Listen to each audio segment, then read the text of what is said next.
new Paw Patrol movie comes out this month. McKenna Grace voices one of the dogs in that movie. McKenna Grace also voiced young Daphne in Scoob. She also plays Daphne in the new live-action Scooby Doo Origins show coming to Netflix.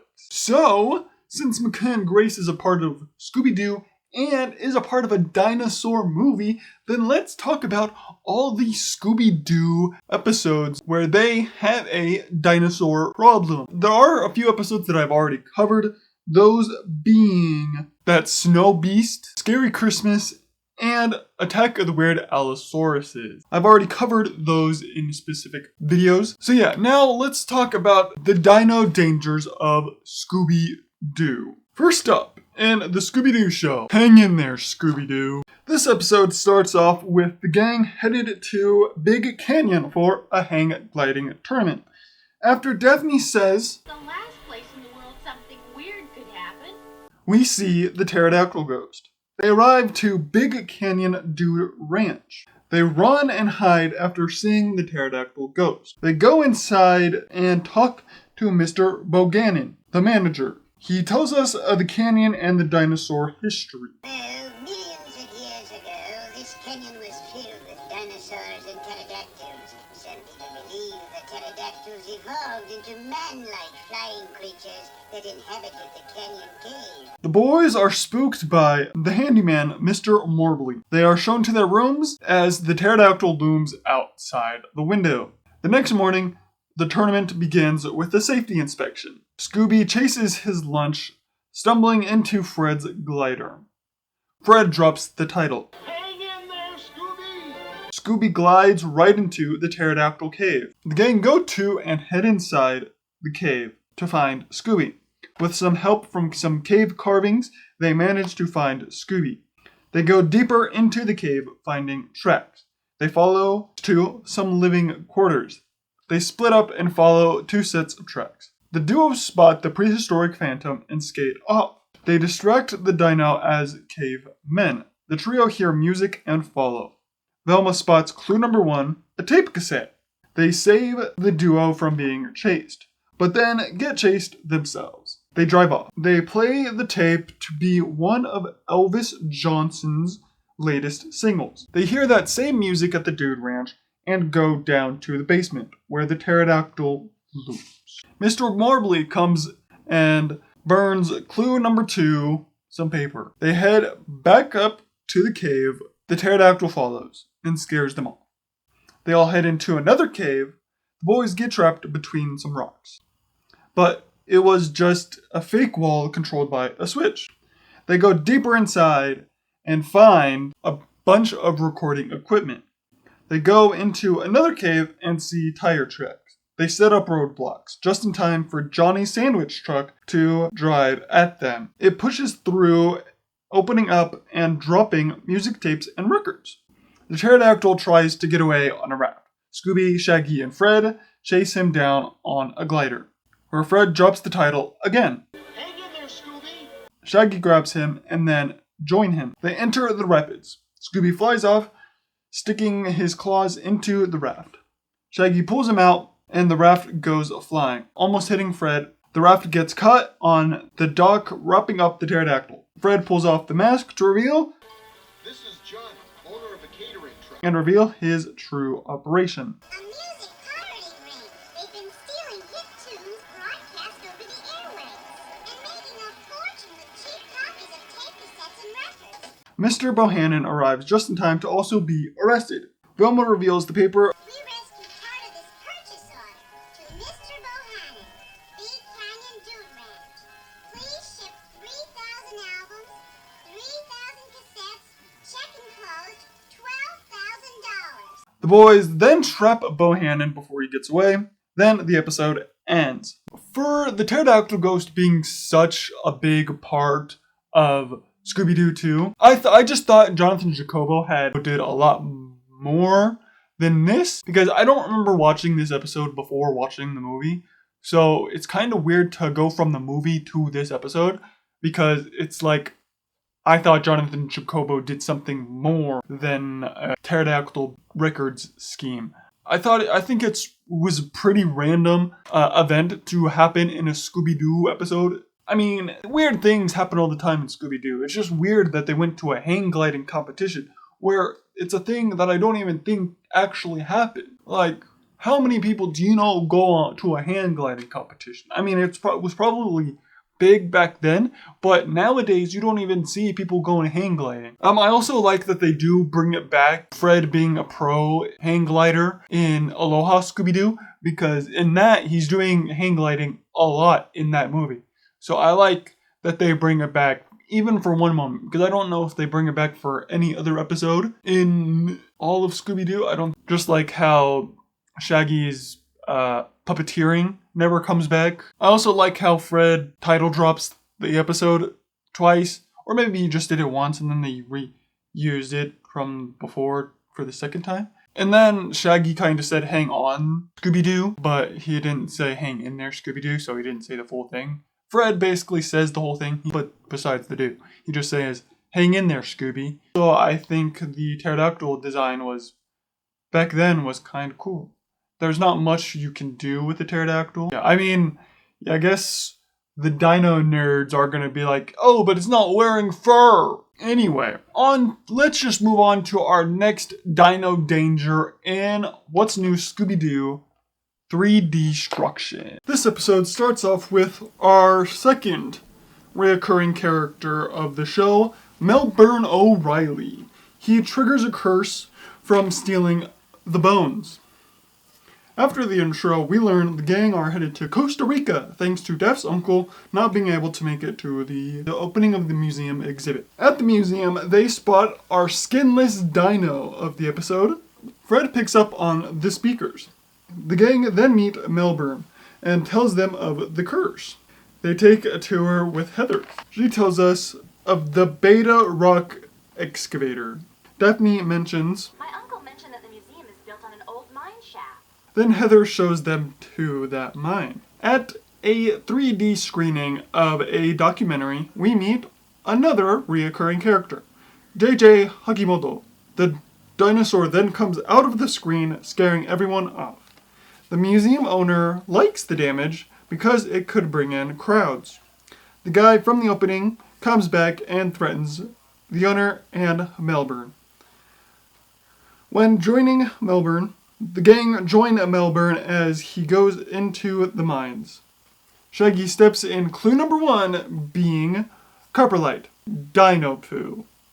We later figure out that it's bat guano that is in makeup.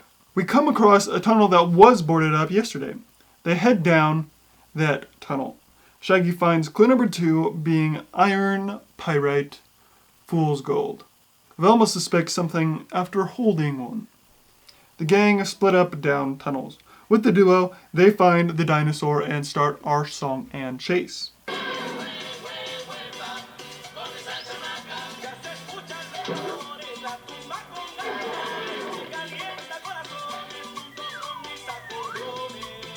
The duo save the trio and escape the mine. Shaggy mentions, The last thing I remember was dinosaur breath. It smelled like my dad's station wagon exhaust. back at the museum, in an office, they go over the suspects and their motives. The guy from the opening is a con man. Then that's when they're like, If we could only trap that dinosaur, we might get some answers. the boys lure out the dinosaur to a bone trap, and the dinosaur breaks free. And it goes up. So Velma figures it all out, and once Get everyone to come to the Cinegrande Theater. Velma gives us a presentation and mentions the only things living in the caves are bats. There were speakers throughout the cave giving off the dinosaur roar. She reveals that there were some real gold pieces in there mixed in with the fool's gold. She also mentions that the alpha, that if there's a beta, there's an alpha somewhere. So she mentions the alpha rock excavator.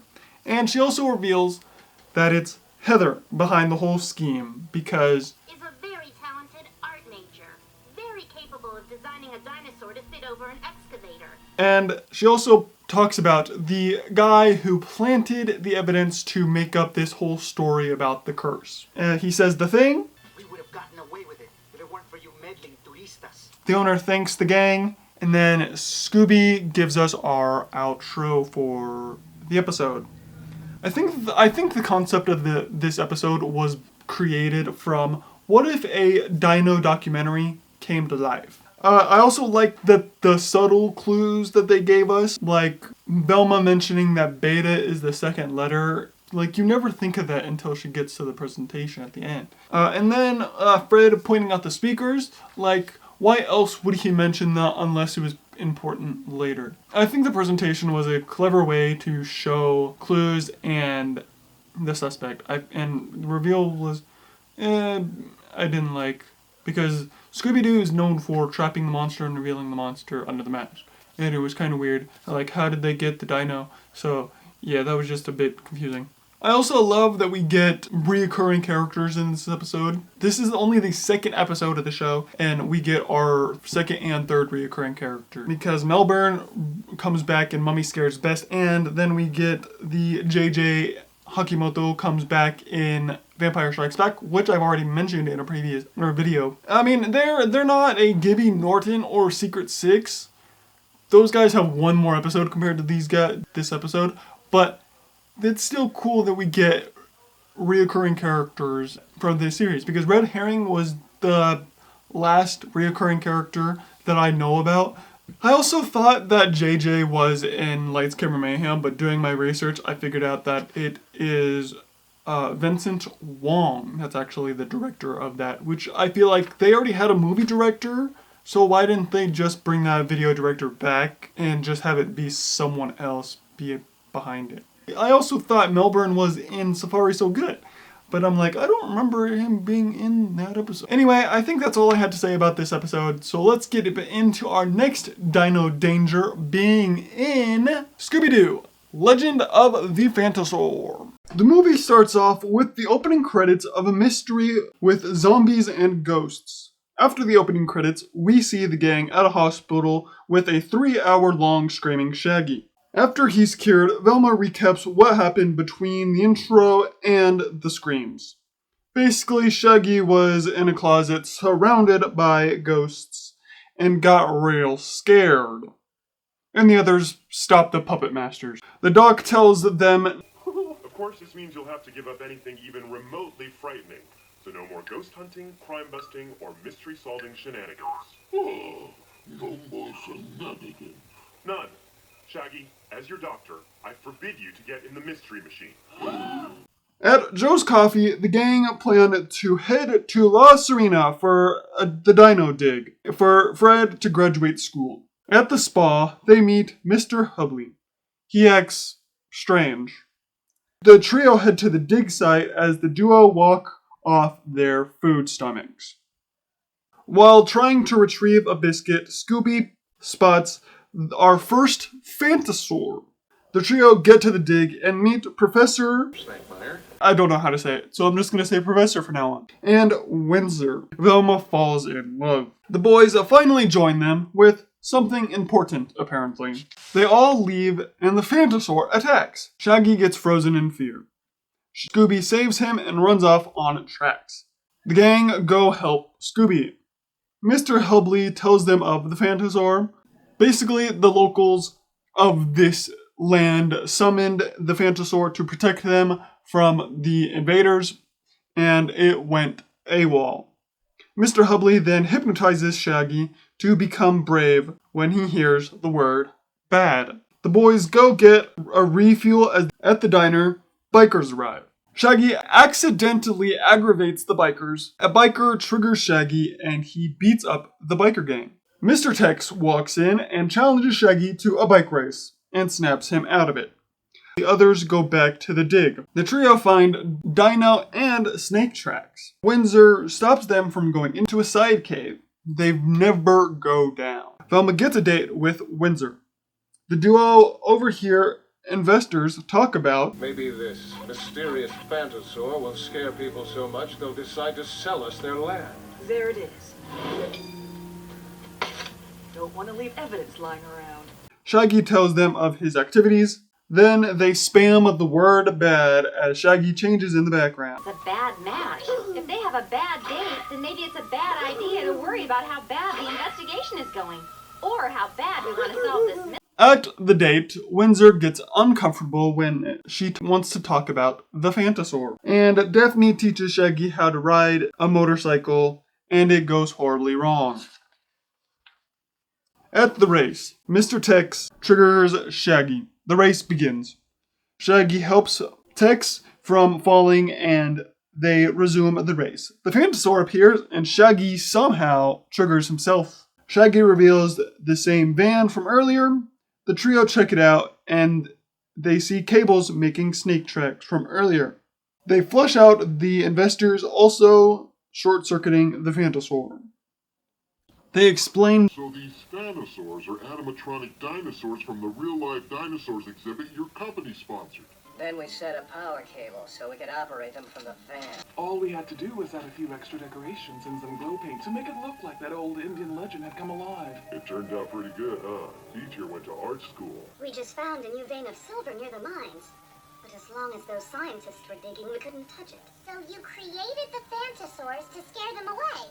They arrive back at Mr. Hudley's and figure out that his hologram tech was stolen. Velma spots a velociraptor tracks and spot said velociraptors. They run out to see the town on fire. In the town, another Phantasaur attacks, as well as the velociraptors.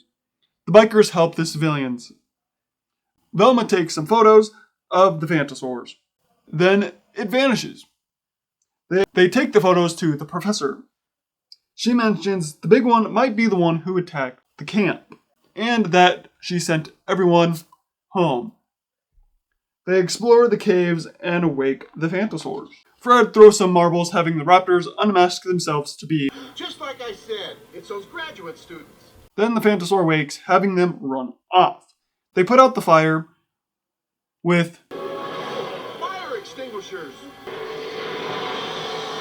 And with the smoke, it reveals the hologram. The professor and Windsor's cover is blown, so they run off. Daphne activates the paint stripper, having it hit a support beam, then she runs off. While chasing down the duo, they come across a real crystallized dinosaur. They basically planned off to scare everyone off so that they can steal the dinosaur. Then everything gets explained from raptors to the fire breath. Of course, I saw through the mining company's fake Phantasaur right away. And so did I. But I knew I could do something better. I'd seen Mr. Hubley's hologram projector, and I'd taken some computer animation classes. The raptor costumes were borrowed from the real-life dinosaurs exhibit. And I got the paint strippers from a friend in construction. We planted them around town to create the Phantasaur's fire breath. With the paint stripper going, it triggers the explosives, which trigger Cave 2 collapse. The professor triggers Shaggy, and he leads them through the cave of snakes and bats. Windsor tries to apologize. Daphne triggers Shaggy, and Scooby figures out the key word, but the girls can't understand him. Fred inspires him to make the jump. Tex saves Shaggy and pulls out the others. The town center crumbles. Velma plans her next date. Fred gets raised to a C-. Shaggy gets cured, but everyone was still in the room, and they're all Shaggy. Even the van. This was a fun movie. I picked up on a trend. In stage fright, it was multiple people being one phantom. In this, it was two different Phantasaurs by like 4 different people. And then in Camp Scare, it was just one dude with 2 monsters. It's either, in Camp Scare, it's an explanation of them just continuing to run just from different things other than just it being the woodsman. They're like, we can't just have the woodsman appear at this other camp. There's got to be some sort of other thing. And then in this, it's like, we can't just let them run from one monster throughout the movie, apparently. So I don't understand why they had to do the multiple Phantasaurs. It was just confusing. I also like how Mr. Hudley's story, when he was explaining the Phantasaur, it didn't look like the Phantasaur we've seen so far. So it was like to tell the audience that hey, the Phantasaur that you're seeing now is people that aren't locals and don't know the story. So they were just like, oh, it's just a phantom dinosaur.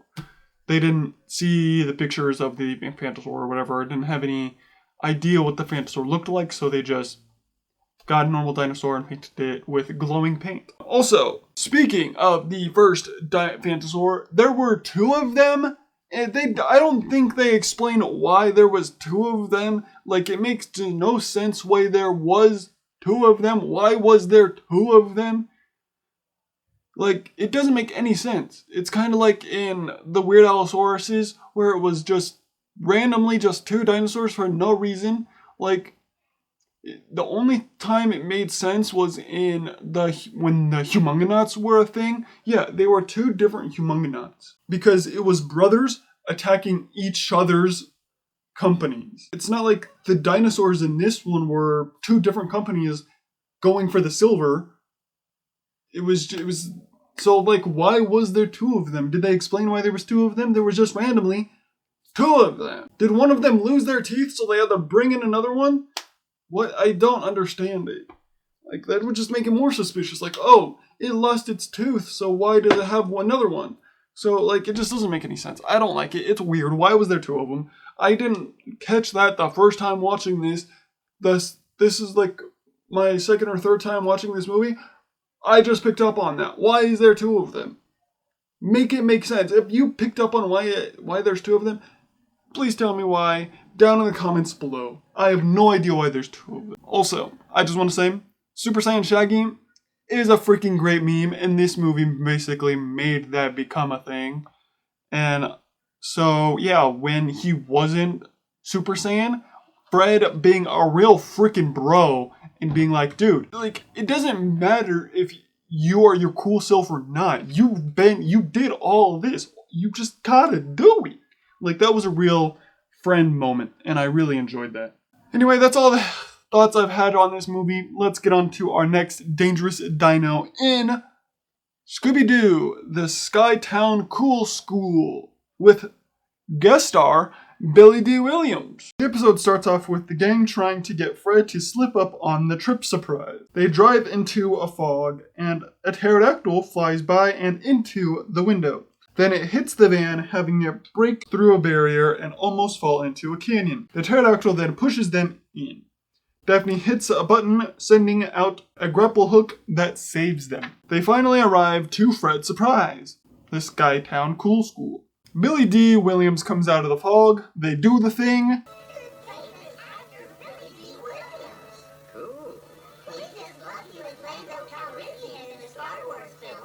Then he reveals the cool school. Fred fears he'll never be cool. Then the pterodactyl lands on the van. Class begins. After some lessons about walking cool and entering a room cool, we meet Billy's accountant, Jeeves. He wants the school to close so we can move to warmer climate. And then we also meet the other problem, Kathy, a Karen, complaining how the place isn't up to her standards. As they go off to their next lesson, the pterodactyl looms outside. In a hot air balloon, they are attacked by the pterodactyl. It pops the balloon, but Billy saves them in a cool way. After a cool off, the pterodactyl attacks again. They run inside. While running from the pterodactyl, Billy makes a slingshot and uses it on the pterodactyl, sending it back. Then they have an elevator door chase scene thing. Everyone dresses up and inspects the pterodactyl's teeth. In the garage, and while fixing up a bike, Velma finds a map of the area. And Fred finds gas pterodactyl footprints. Scooby hears something and goes out to check. It's a pterodactyl, and he gets attacked by it, only to be a pterodactyl drone. Velma figures out This is all just a money heist. Free resort the next mountain over keeps a lot of cash on hand for their international guests, so that they can exchange all the different currencies.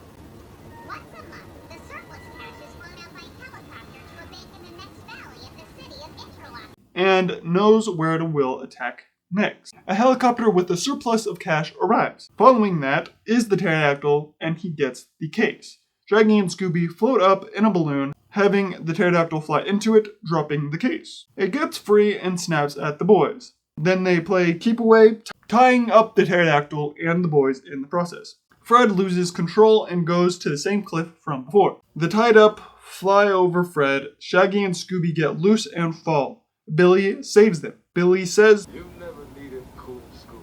You've always been cool. Billy pulls off the mask to reveal. Velma explains all. You're actually a professional thief who went to great lengths to steal all this cash. My first and biggest clue was that you said Ibiza wrong. The maps we found gave me the search area, and my focus fell on the fancy resort. And the high-octane drone fuel was the final piece of the puzzle. And Billy D. Williams' cool school was the perfect place to stage the money heist. She used the pterodactyl monster to scare everyone off the mountain and then robbed the helicopter unhindered. Kathy says the thing. And I would have gotten away with it, too, if it weren't for you meddling kids and famous actor Billy D. Williams. And then the episode ends with Billy saying the same thing before the unmasking. It's very clever to have a pterodactyl stealing from a helicopter, but inside, the pterodactyl didn't fly a lot, which isn't that big of an issue, but I wanted a little bit more flying from the dinosaur with wings. I guess the pterodactyl didn't really fly that much. Original Scooby Doo episode, and like I said, it's not that big of an issue. In the newer iteration, I just would have liked it. Because then why else? The only thing it made it be a pterodactyl is because it was stealing from a helicopter. If it wasn't stealing from a helicopter, then it was just a normal monster walking around. Also, to wrap up the episode, Billy D. Williams just said the exact same thing before the unmasking. I wish they would have just done something a little bit different. A little bit different was, hey, could we get our cool certificates? And then Billy says, you guys don't need certificates. Certificates don't make you cool. You've always been cool. He just says the same thing. So it was just a bit weird.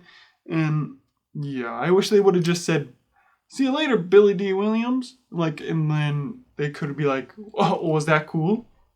And I wish they just would have done something different. Also, speaking of cool, was Billy D. Williams known for being cool? Not every single episode has an episode dedicated to what the famous person was known for, but a lot of episodes do. Here are just a few. Liza Koshy, she's known for doing videos, and she's doing a video throughout the episode at a haunted place. A lot of YouTubers go to haunted places. And then Joey Chestnut, he eats hot dogs. What was he doing in his episode? Eating hot dogs. And then the very voice actors that voiced the gang, what were they doing throughout the episode? They were being the monsters and also voice acting. And then Tim Gunn in Fashion Nightmares. He's a fashion guy. I feel like, was he known for being cool? Or was that because I know he played in Star Wars and he was just a cool guy in that. But was he, it's just weird. Okay? Tell me if he was known for being cool or not. And it's also one of those things that's not important. I'm sure there's more episodes of people being known for things than there is people just random topics. Also, there's only 2 suspects, and Jeeves, into our face, is acting suspicious. So I feel like the only other option was Kathy. And so, if he's going to be suspicious right in front of our face and give us a motive right in front of our face, then I don't think it's gonna be him. Those are all my thoughts. So let's make the pterodactyls in these episodes and wrap this up. So that is it. All the Dino Dangers of Scooby Doo. What episode is your favorite, or was it the movie? Mine is not the movie this time. I did not like the movie, mainly because it feels like it was filled with a lot of other stuff.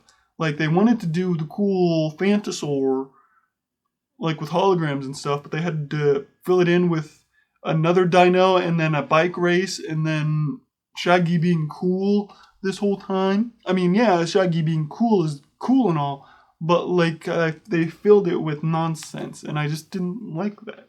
I do like the new What's New episode. I feel like What's New episode is pretty good because it gives us multiple suspects and it gives us a new way of revealing who the culprit is, and like the design of the dinosaur was kind of cool. And then the subtle clues too, like the speakers, and then the beta being the main one in the museum and not the alpha. Like, where's the alpha? But anyway, alright guys, hope you guys liked this episode.